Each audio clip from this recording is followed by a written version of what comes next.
और उसमें निश्चित तौर पर वो प्राथमिक का जो मामला था जिसमें कि सबसे ज़्यादा लोग विवाद कर रहे थे कि बड़ा टफ क्वेश्चन आ गया है, उसमें तो बिल्कुल ही नहीं। किसी भी विषय में एक दो विषय को छोड़ करके और एक दो मामले को छोड़ करके किसी भी मामले में हमें अपने क्वालिफाइंग कट ऑफ को रिलैक्स करने की जरूरत नहीं पड़ी। सभी अभ्यर्थी अच्छी गुणवत्ता के हैं और जो सफल हुए हैं वो निश्चित तौर पर अच्छे लोग हैं। इस परीक्षा में हम लोगों ने बड़े पैमाने पर टेक्नोलॉजी का उपयोग किया। कुछ की बानगी तो आप लोगों ने यहाँ के आयोग के हमारे कमांड कंट्रोल रूम को भी देख करके आप लोगों ने समझ लिया होगा। कुछ की बानगी जो मुन्ना भाई पकड़े गए उन्हें भी अब समझ में आ गया होगा। और इसके अलावा जो मैं बार बार ये कहता रहा हूँ कि जो कार्य हम पर्दे के समक्ष करते हैं वो सब लोग देखते हैं, सब लोग के नज़र में रहता है, लेकिन उससे कहीं ज़्यादा कार्य जो होता है वो पर्दे के पीछे भी होता है।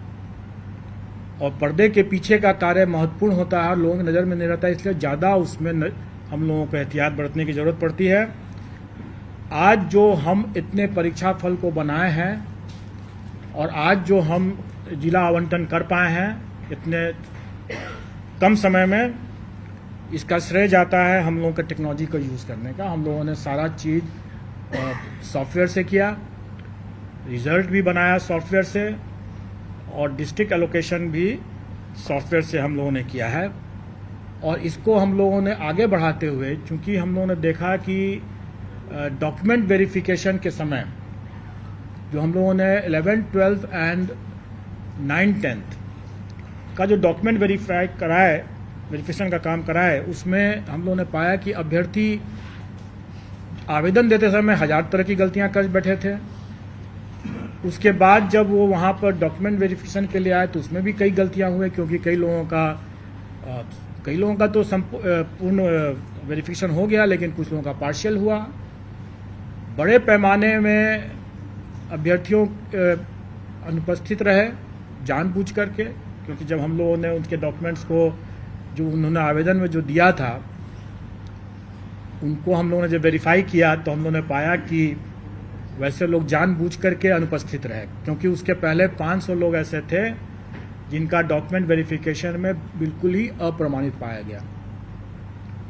और जिनका अप्रमाणित पाया गया उसके डॉक्यूमेंट्स की जब हम लोगों ने यहाँ से भी हम लोगों ने जब जांच किया तो हम लोगों ने पाया कि वाकई में वो सही तरीके से ही बाहर किए गए हैं। और शायद उन लोगों को ये भनक थी कि हम लोग उस पर कड़ी कार्रवाई करेंगे, और इसीलिए बड़े पैमाने पर कई अभ्यर्थी डॉक्यूमेंट वेरिफिकेशन के लिए नहीं आए।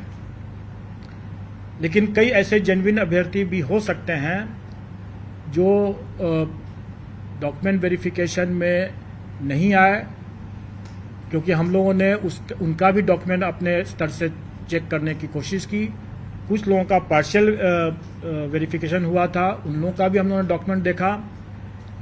इन सब कठिनाइयों को देखते हुए हम लोगों ने यह निर्णय लिया कि हम लोग को इसमें भी टेक्नोलॉजी का उपयोग करना पड़ेगा, क्योंकि हम लोग ये सारा कार्य खुद नहीं कर सकते हैं।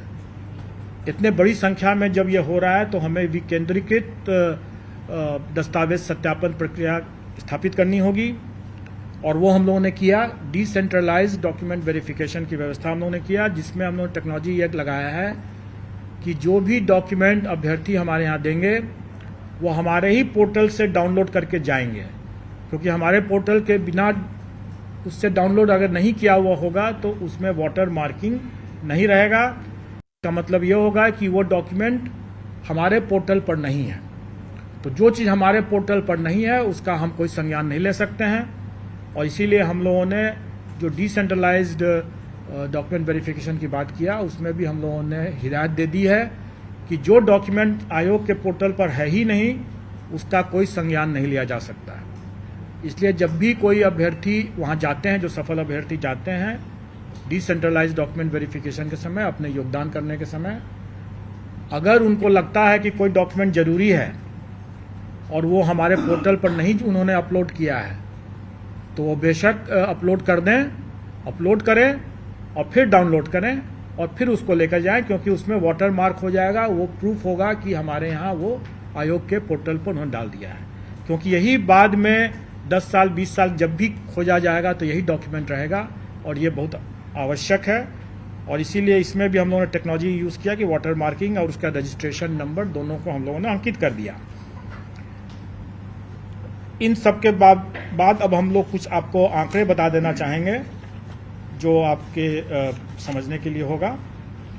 और इसमें 11-12 की जो वैकेंसी थी उसमें 57,602, उसके अगेंस्ट में हम लोगों ने 23,701 रिजल्ट दिया है। यह रिजल्ट कम नहीं है क्योंकि टोटल अभ्यर्थियों की संख्या मुश्किल से 30,000 से भी अधिक नहीं थी। इसमें 23,000 अभ्यर्थियों की संख्या जो थी इसमें 37,000 थी, जबकि रिजल्ट हम लोगों ने 23,701 दिया है। मैं उसका भी आपको विश्लेषण बता दूंगा। अभी हम लोग जो 11-12 का मामला है उसमें 23,701 हम लोग रिजल्ट दे रहे हैं। 9वीं-10वीं वाला जो मामला है उसमें 26,204 दे रहे हैं। और प्राथमिक का जो मामला है उसमें हम लोग 72,419 रिजल्ट देंगे। टोटल हम लोग 204 है 9-10 का, प्राथमिक का है 72,419। टोटल हम लोग दे रहे हैं 1,22,324। और मैं आपको बता दूं कि जो अब आप लोगों को मिल जाएगा, मैं थोड़ी दूसरी बात बता देता हूं, मैं उसके बारे में बता रहा हूं। आप प्रश्न पूछेंगे मैं जरूर जवाब दे दूंगा। अभी मैं कुछ फैक्ट्स आपको बता रहा हूं। 1,22,324 अभ्यर्थी हम लोग के सक्सेसफुल हुए हैं। 1,22,324 टोटल हैं। और अगर हम लोग थ्योरेटिकल मैक्सिमम देखें, मतलब कहने का यह है कि कुछ कुछ विषय में अभ्यर्थी बहुत कम है, वैकेंसी ज़्यादा, स्वाभाविक है कि उससे अधिक हम दे ही नहीं सकते हैं जितने अभ्यर्थी हैं।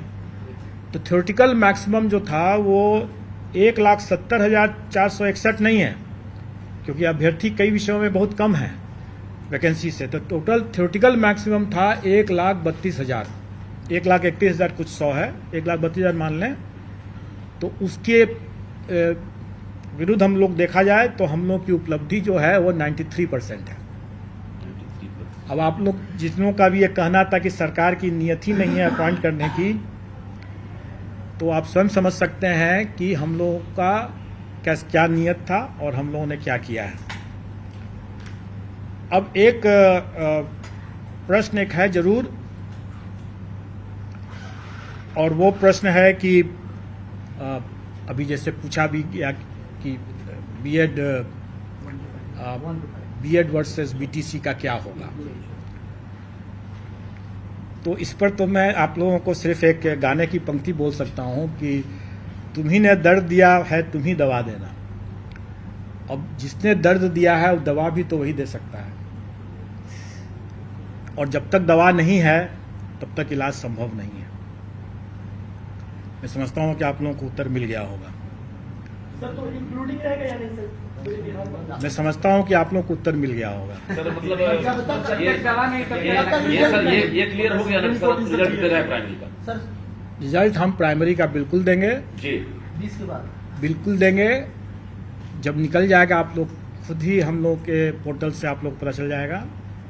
मैंने बता दिया कि जिसने दर्द दिया है दवा भी उसी को देना है, अगर दवा नहीं है तो कोई इलाज भी नहीं है।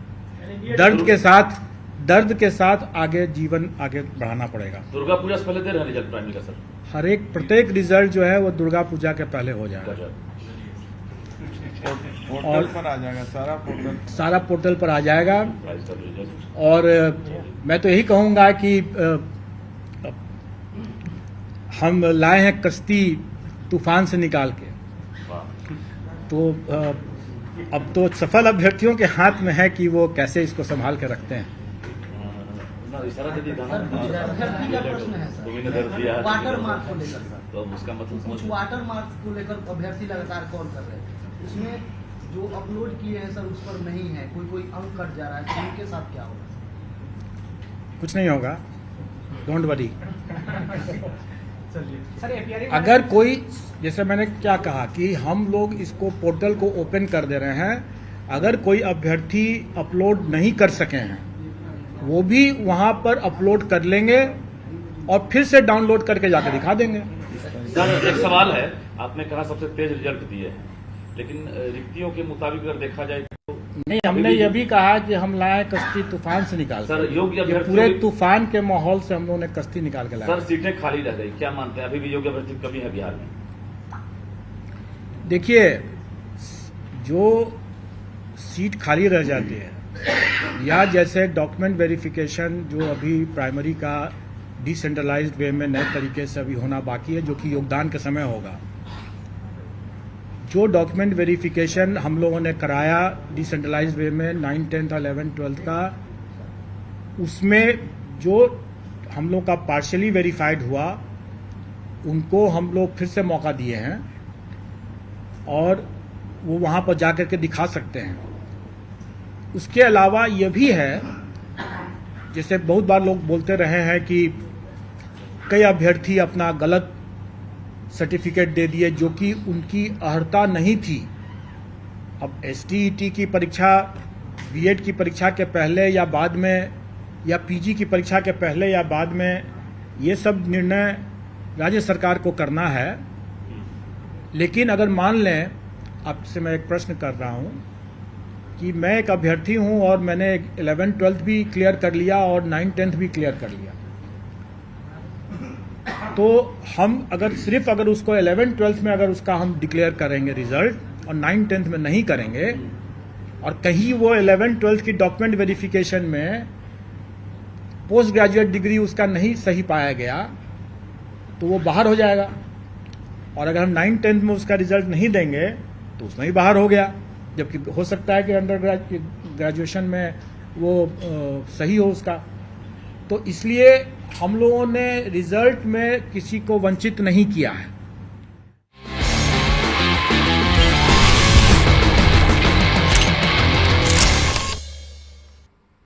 Headlines presented by Elegant Steel, India's #1 QST bar, देश का भरोसा।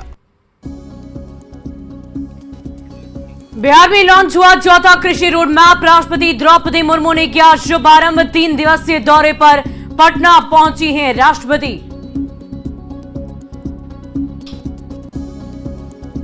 कृषि रोड मैप का सीएम नीतीश ने किया गुणगान। कहा उत्पादकता से बड़ी किसानों की आमदनी। चौथा कृषि रोड में बचे हुए काम होंगे पूरे। का शुरुआत करेंगे और उसके लिए किसानों से लेकर के हर जगह का राय हम लोगों ने लिया और उसी के आधार पर जो भी चीज काम बचा हुआ उसको और विस्तृत करने के लिए हम लोगों ने चौथे कृषि रोड मैप की शुरुआत करा है।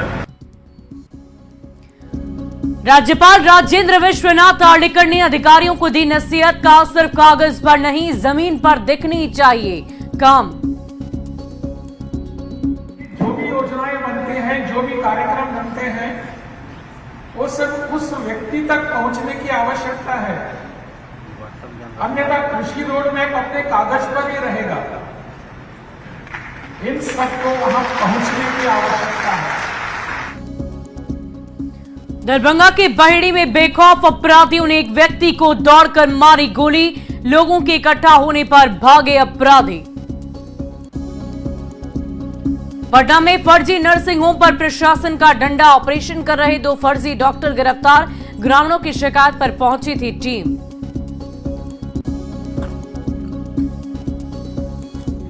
और बगहा में भूमि माफियाओं की दबंगई। सरकारी स्कूल को दबंग के हाथ बेचा।